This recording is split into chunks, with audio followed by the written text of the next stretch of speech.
Hey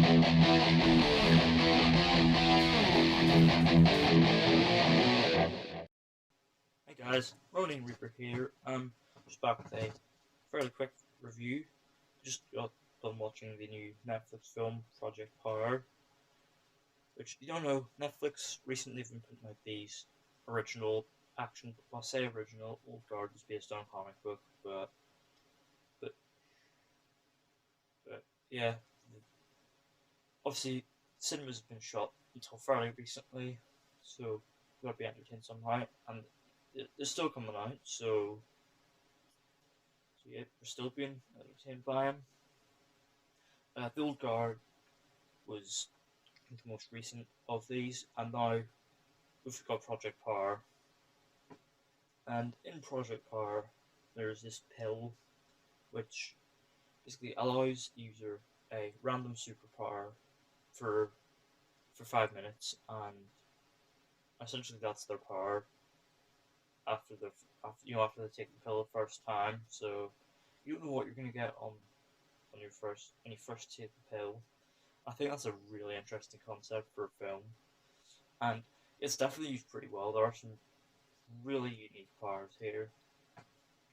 Unfortunately, the story surrounding this concept is pretty generic. It's essentially just another tale of an evil corporation, and the our heroes of the film are trying to take them down. Fairly standard stuff. The old guard was guilty of this, but I mean, this film was fairly enjoyable. It was fun. Like I said, the powers were good. It's not, the action can be fun. Like some of it's fairly standard shaky cam stuff, but yeah, it was entertaining enough when you could see what was happening. Yeah, it was good. Yeah, like I said, the story is slightly generic, and the script is entirely the fault of that. The story also doesn't know what it wants to be. Like, and we have Joseph Gordon-Levitt as this police officer who like takes the pills on the job, which on its own could make for a really interesting film. Right. We also have Jamie Foxx as a guy who's trying to get back his daughter. You know, that sounds familiar. Hold on, Jamie Foxx. Wait a minute. They got tea. Yeah. His daughter's called Tracy as well. So make all the they got tea jokes you want. But yeah, we also have the story of this teenage drug dealer who like wants to be a rapper, but she also like still in school and trying to get by, dealing this pill. Yeah, these plots all do converge eventually for like the third act, but I'm sure it's like cutting between the perspectives, which I was like not quite tight and focused plotting. But I mean, performances were pretty good. Like Jamie Foxx is great. Joseph Gordon-Levitt is great doing this tough guy police officer thing, and but the standout out here is Dominique Fishback, who's a newcomer, and she's great as Robin. Like you know, she's acting very well here, and she she gets a couple of scenes where she raps, and she does very good at that as well. So yeah, uh, yeah, Jamie Foxx and Joseph Gordon-Levitt's character both have powers, and both have pretty interesting ones. I won't spoil Jamie Foxx's just because I mean you've probably seen it in the trailer, but I can't really explain it. But there is a bit of foreshadowing to that power as well. You'll know when you see it. And Joseph Gordon-Levitt is essentially bulletproof. Like there's a couple of sequences of him taking bullets and then getting back up. It's another thing. The effects for the powers are fairly hit or miss. There's a quote about the powers in the film: "Results will vary," and that describes the effects pretty well.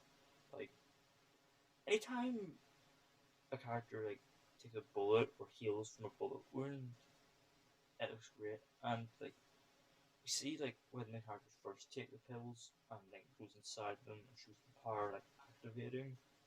It's great. Like you know some of the actual powers look really really fake.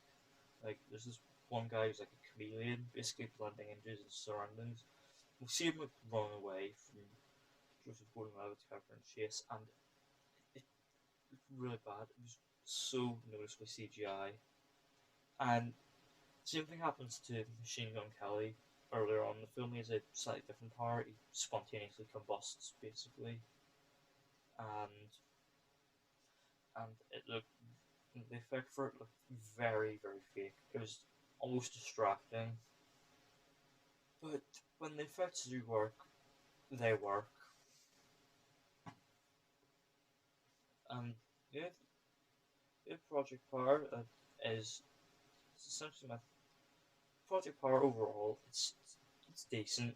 It's not perfect, but you'll have fun with it. It's under 2 hours, so it doesn't overstay its welcome. This is where you expect a dig at Olivia Megaton to be placed for no reason whatsoever. But I'm not gonna bother with that. I've done that enough. Um, but yeah, overall, give Project Power a 7 out of 10. Have you guys seen Project Power? Let me know down in the comments. What did you think of it? And if you were in the film and you took this pill, what power would you like to have? So yeah, um, there'll be a Tenet review on Wednesday. Really looking forward to seeing it. It's my most anticipated of the whole year, so this cannot disappoint. And I'll be doing a spoiler review several days after, so if you really want to know what I really, really think in full spoilers, you can wait for that. Um, yeah, if you like the video, please make sure you give a big old thumbs up, and don't forget to hit the subscribe button and turn on post notifications if you're new so you don't miss an upload.